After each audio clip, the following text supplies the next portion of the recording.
Hi Cliff, welcome for being at Obug 2015 and being the keynote speaker and honorable guest.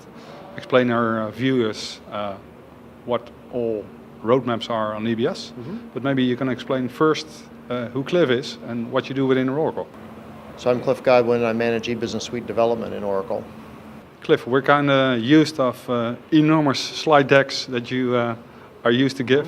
In a nutshell, what's the current position of Oracle eBusiness Suite within the Oracle Applications Unlimited program?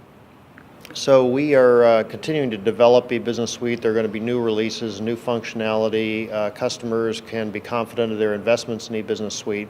In parallel with eBusiness Suite, we're building out the most complete set of cloud applications in the industry, and the real message is that hybrid is the new normal. People are continuing to run EBS for many purposes, and they're also alongside that adopting many of our cloud solutions. So the key thing I've been stressing is that customers have a lot of flexibility, a lot of choice in how they move toward the cloud while continuing to run EBS for whatever operations they choose to continue to run it for.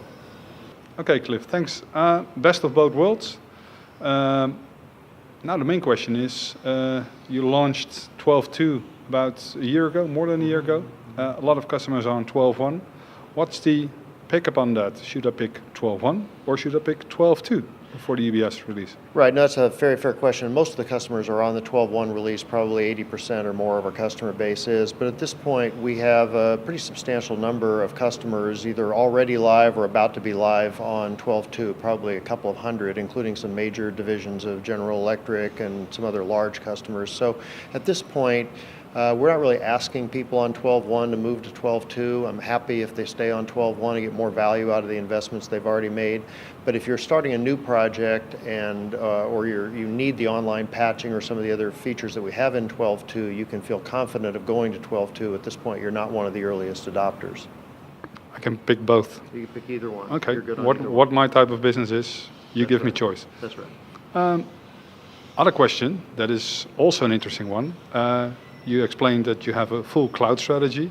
What about ERP in the cloud? What's your pickup on that?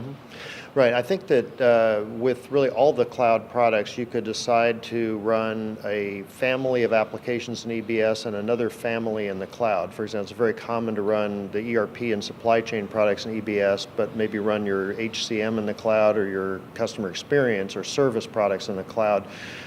With ERP Cloud, we see a lot of opportunity. We see pickup of the ERP Cloud platform by largely new customers who are adopting, but also we see coexistence between EBS as the ERP platform and some of the capabilities that we have in the ERP Cloud.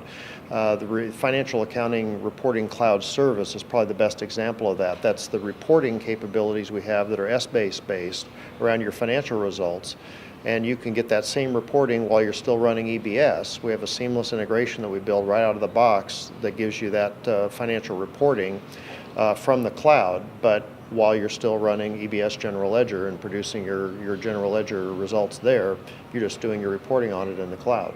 So we have many other examples of how you can be running EBS, ERP, but taking advantage of some of the new capabilities we have in the cloud portfolio alongside of it. Excellent answer. Thanks, Cliff. Cliff, you own Oracle eBusiness Suite, and nowadays youngsters want a fancy product. They own a smartphone, have a tablet, they're on Facebook, so they're social. How do you incorporate all those new user experiences in EBS? What's the roadmap for that? Right.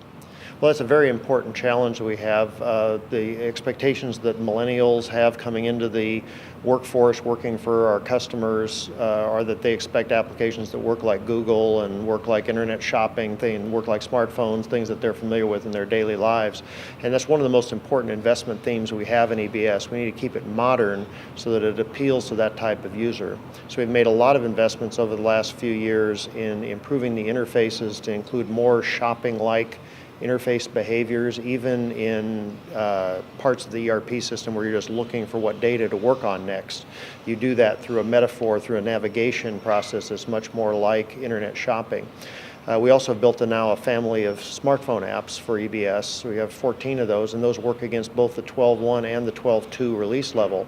So for many functions that you do, for approvals, for checking on the status of something that you've ordered in the procurement system, for entering a time card or for entering expenses, you can do all of that now through a smartphone app, as well as many other line of business functions. So we're trying to make sure that as many people, particularly people whose core job is not to use EBS, but just have an incidental use of the EBS data, they can get what they need done with a smartphone app, and they don't need to worry about training. They could just have a familiar user experience. So 20-year application made very sexy. That's the idea, exactly. What are your last famous words for the interview? Well, I think it's been a great event here, and I want to say that I think that it's been great to interact with the user community here, and I was here last year, and I'll be here next year, so I look forward to meeting with the customers and understanding what they want in the products and making sure they understand where we're headed with them. So I think it's been a very good meeting. Let's meet in EBS Day 2016. Thanks, Cliff. Sounds like a plan.